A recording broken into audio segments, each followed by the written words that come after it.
Oke, baiklah anak-anak, kita akan segera mulai pelajaran kita, tapi sebelumnya kita satukan hati, kita berdoa. Bapa dalam surga, Bapa yang baik, kami mengucap syukur berterima kasih buat pembukaan Tuhan dan firman kami.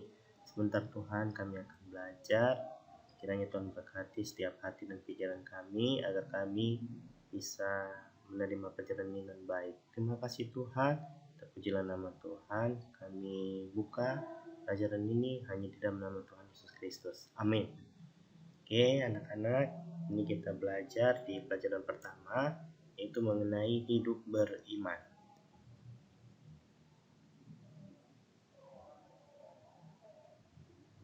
Nah, pengertian iman. Kira-kira iman itu apa sih? Nah, dalam Kamus Besar Bahasa Indonesia, iman artinya adalah kepercayaan kepada Tuhan berkaitan dengan agama, keyakinan, kepercayaan, dan ketetapan dan keteguhan hati. Nah, dalam Perjanjian Lama, pengertian kata iman itu berarti berpegang teguh. Nah, ada juga kata dalam Perjanjian Lama yang menunjuk pada percaya, yaitu bahasa Ibrani-nya adalah aman. Dengan pengertian yang umum artinya bersandar pada sesuatu atau seseorang dengan penuh keyakinan. Selanjutnya, dalam Perjanjian Baru, dalam Perjanjian Baru kata yang digunakan iman adalah pisteo, artinya mempercayai apa yang dikatakan seseorang.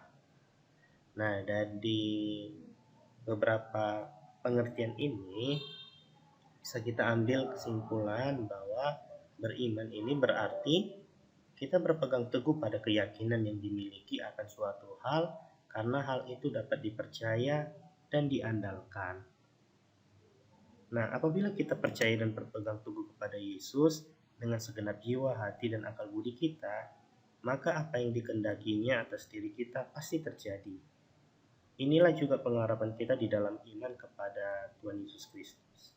Sifat iman itu aktif, artinya kita benar-benar yakin akan kebenaran firman Tuhan dan sungguh-sungguh melaksanakan dalam kehidupan sehari-hari. Dengan kata lain, jika kita mengaku beriman kepada Yesus, tetapi hanya di dalam ucapan saja, tanpa perilaku yang menunjukkan iman itu, maka sebenarnya iman itu sudah mati. Nah, hidup beriman berarti hidup yang mempercayakan dengan berpegang teguh kepada Tuhan dan memegang janji-janji Tuhan. Nah, dari sini kita tahu bahwa iman itu berkaitan dengan percaya. Nah, orang percaya mengungkapkan iman melalui tindakan dan cara hidup sebagaimana tertulis di dalam Yakobus pasal yang kedua ayat 17b, yaitu jika iman itu tidak disertai perbuatan, maka iman itu pada hakikatnya adalah mati. Nah, Ibrani 11 juga ayat pertama mengatakan, iman adalah dasar dari segala sesuatu yang kita harapkan dan bukti dari segala sesuatu yang tidak kita lihat. Artinya apa? Artinya iman percaya itu akan terlihat dalam perbuatan kita. Iman percaya adalah melihat dan meyakini sesuatu yang belum kita lihat. Misalnya, kepercayaan tentang Yesus Kristus yang tidak pernah kita lihat secara fisik. Namun, kamu dan saya percaya kepadanya berdasarkan kesaksian dari Alkitab. Nah, inilah maksud dari ayat Ibrani pasal 11 ayat yang pertama.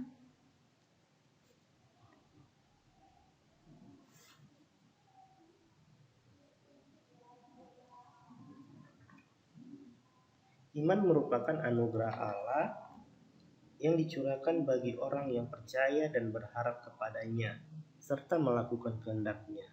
Jadi dalam iman ada unsur percaya dan pengharapan. Beriman artinya mengamini janji-janji Allah di dalam Yesus Kristus dengan segenap hati, akal budi, dan perbuatan.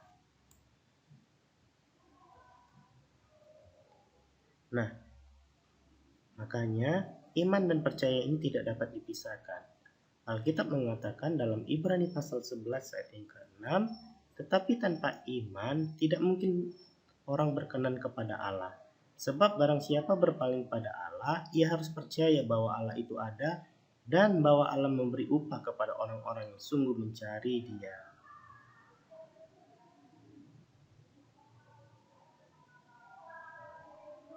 Nah, ada beberapa tokoh Alkitab yang menunjukkan sikap hidup yang beriman.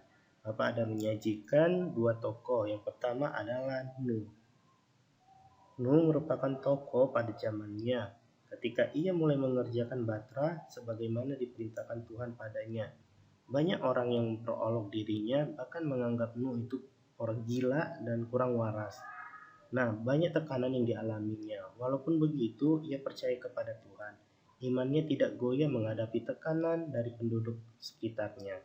Nah, apa yang dikatakan oleh Tuhan benar. Dalam waktu itu terjadi hujan yang sangat deras dan juga akhirnya hujan mengguyur bumi selama 40 hari 40 malam sehingga seluruh bumi tergenang. Tetapi karena kasih karunia, karena iman dan percayanya Nuh dan keluarganya itu selamat. Nah, ini contoh yang pertama adalah orang atau tokoh Alkitab yang menunjukkan sikap hidup yang beriman. Nah, yang kedua adalah Abraham. Abraham juga merupakan tokoh Alkitab yang menunjukkan sikap hidup yang beriman. Abraham disuruh Tuhan untuk meninggalkan tempat tinggalnya dan pergi ke suatu negeri yang belum ia ketahui. Ia taat kepada perintah Tuhan tanpa bertanya atau mengeluh sedikit pun. Nah, Allah berjanji akan menjadikan keturunan Abraham sebagai bangsa yang besar dan diberkati oleh Allah. Demikianlah Abraham pergi tanpa kejelasan arah dan tujuan. Nah, dari sini kita tahu ia hanya mengandalkan janji Allah dan tetap memegang teguh janji tersebut. Nah, Abraham percaya dan dengan sepenuh hati dan menyerahkan masa depannya kepada janji Allah itu. Walaupun ia harus berpisah dari sanak keluarga dan lingkungan tempat tinggalnya, tetapi janji Tuhan itu beserta dengannya. Ada juga contoh iman percaya